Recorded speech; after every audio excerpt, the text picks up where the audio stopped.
Hi everybody, Dr. Eric Cobb back with you. I hope you're having a fantastic week. Now, I have a really important question to share with you today, and this is one of those kind of weird questions, but I want to link it to behavior change. You know, in past blogs, I've talked a lot about the idea that Z-Health as a system is about helping people change behavior or change habits most easily, because really, whenever we look at ourselves, we're a walking collection of what we practice regularly. So if we want to be different, we have to change what we do.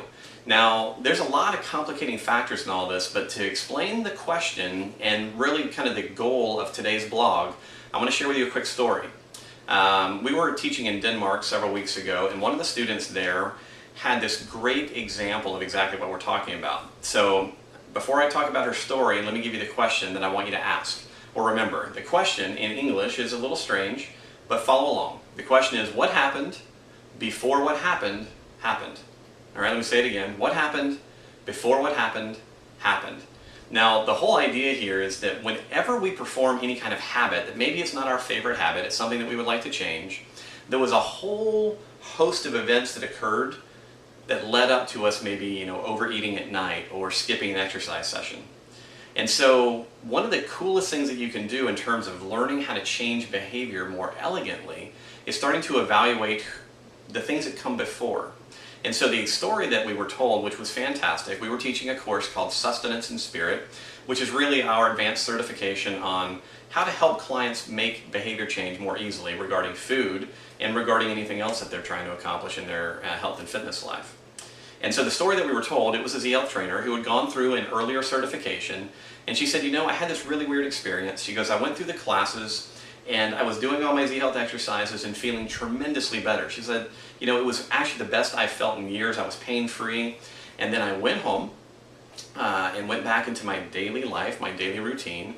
And very quickly, she said, I started falling off the wagon in essence. She stopped doing the exercises that were obviously helping her. And so she started thinking about it, going, well, I wonder why.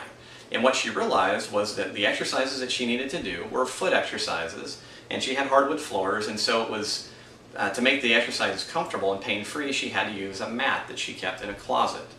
And as strange as it sounds, it's incredibly human, and we all do it. She said she realized that the inconvenience of getting up and getting the mat very often prevented her from doing her exercises. Well, she then set her mind to making sure that she got the mat out to do her exercises, and that still wasn't working. She was still forgetting to do them in the morning.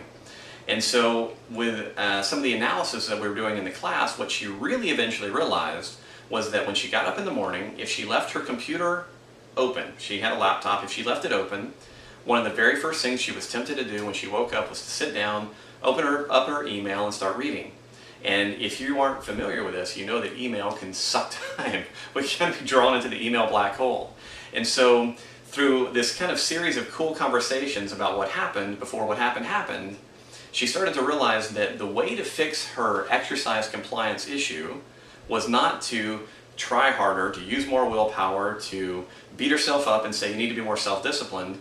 The real secret was close the computer before she goes to bed at night. Because then she didn't have to get up and see it sitting there readily available. She actually had to wait for it to boot up and all those different things. And it was that simple change that really began leading to her being much more consistent with her exercises and getting the huge benefits from that. So the challenge I'm going to give you this week is to pick one habit. Could be a big one, could be a small one, I don't really care. I just want you to pick something to think about. And I want you to kind of take it back on a timeline and keep asking yourself, what happens before what happens happens?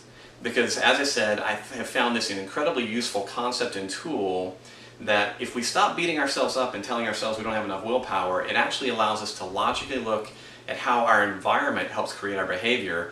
And whenever we can start acknowledging that and seeing it, really simple, easy to enact changes can have enormous long-term benefit.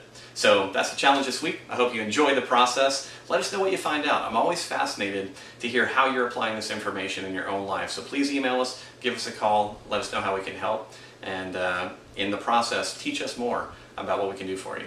So thanks. Have a great week.